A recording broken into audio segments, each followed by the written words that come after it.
Clara Bow had it. And millions would say that Taylor Swift has it, too. And in 2024, Taylor Swift, for the album The Tortured Poets Department, wrote a song called Clara Bow. Why Clara Bow? Welcome back to Hooray for Hollywood. My name is Wayne York, and in this segment, we're going to briefly look into the career of Clara Bow and why she is remembered today. Clara Bow was born in Brooklyn, New York on July 29, 1905. She had a very difficult childhood and is quoted as saying, "As a kid, I took care of my mother. She didn't take care of me." At 16, Bow says she knew she wanted to be a motion picture actress, even if, and to quote her, she said, "I was square, awkward, and a funny-faced kid." She started her career on the East Coast in such movies as Down to the Sea in Ships, The Daring Years, and Grit. In 1923, she left New York and headed to Hollywood. Her first movie in Hollywood was Maytime in 1924. In an article in the Los Angeles Times on September 7, 1924, it states, "A dangerous little devil is Clara, impish, appealing, but oh, how she can act." Clara Bow appeared in 8 features in 1924. 15 in 1925, and 6 in 1926. In 1927, she also appeared in 6 features, the standout being Wings in 1927, which went on to win the first Academy Award for Best Picture. I was very fortunate to see a screening of Wings at UCLA back in the mid-1990s with Clara Bow's co-star Charles Buddy Rogers in attendance. He sat about 3 rows in front of me in the theater, and when he made his first appearance on the screen, he stood up, turned around to the audience, and said, "That's me!" Wow. Another 1927 standout film that Clara Bow starred in was the movie It. That movie made her a superstar, and she got the nickname the It Girl. Variety magazine said, "You can't get away from this Clara Bow girl. She certainly has that certain it, and she just runs away with the film." Here's a short compilation of brief clips from the movie It I found on YouTube, put together by Coops Girl 07. Coops Girl 07 did an outstanding job editing these clips of Clara Bow together to the song She's Got It.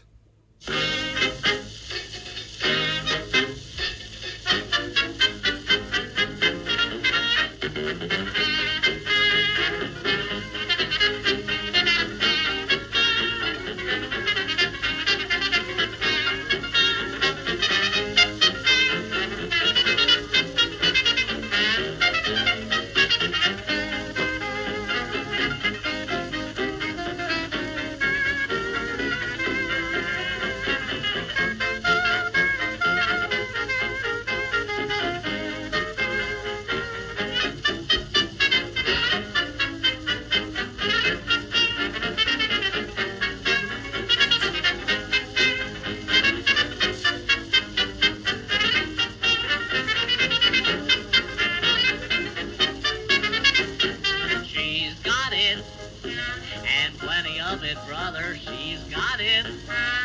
I never saw another have so much of such and such. Well, she's really not exquisite, but after all, what is it? Lips and eyes, just like a million others. Still, what made me fall? Why, it ain't that, and that ain't it.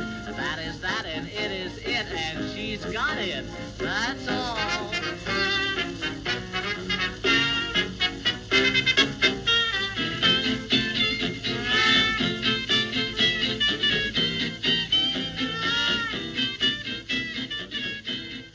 Her fan mail came in by the train loads, 33,727 letters in May 1928 alone, 35,339 pieces in June, and in August, a van had to be called to her home to haul 250,000 pieces to storage. Whew.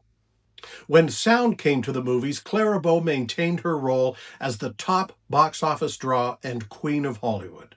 The Wild Party, 1929, Dangerous Curves, 1929, The Saturday Night Kid, 1929, and others. But pressures of fame, public scandals, and overwork took their toll on Clara and her fragile emotional health.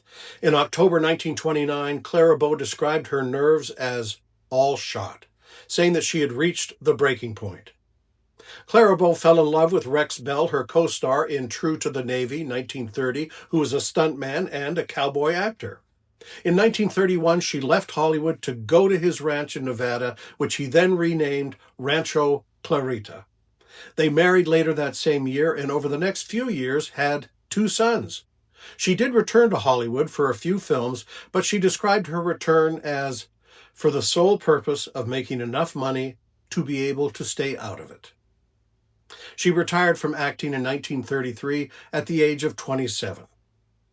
In 1937, Clara Bow and Rex Bell opened the It Cafe in the Hollywood Plaza Hotel at 1637 North Vine Street, near the intersection of Hollywood and Vine. It was popular, and it's said to have had patrons such as Cary Grant, Olivia de Havilland, and Betty Davis, and many, many more.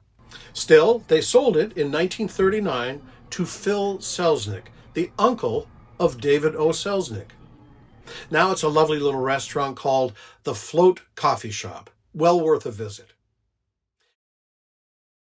In 1950, her and Rex Bell separated, but never divorced. And after her husband's death in 1962, Clara Bow moved back to the Los Angeles area. Her mental health deteriorated, and after spending some time in an institution, she lived under the constant care of a nurse. She lived in a bungalow and rarely left.